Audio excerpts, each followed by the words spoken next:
বেলিরে আমার নিজের মেয়ে মনে করা উচিত ছিল। আচ্ছা যাক, আর কখনো এইসব ভুল হইব না। আমি বেলিরে এখান থেকে নিজের মেয়ে মনে করুম, ভালোবাসা দিমু আমার নিজের মেয়ের মতো।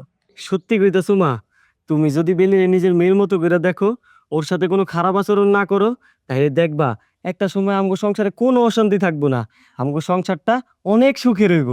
তুই কোনো চিন্তা করিস না, এখন থেকে বেলি আমার নিজের পেটের মেয়ের মতন থাকবে। ঠিক আছে মা, তাহলে আমি কাজে যাই, আমার কাজের সময় হয়ে যেতেছে। আচ্ছা যা বাবা, তুই দোকানে যা। হ্যাঁ আচ্ছা ঠিক আছে মা।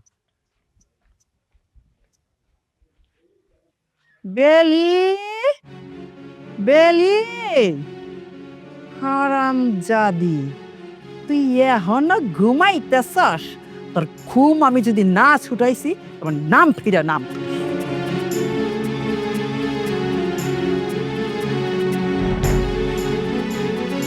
হারাম জাদি, এখানে শুয়া শুয়া আরাম করতেছ?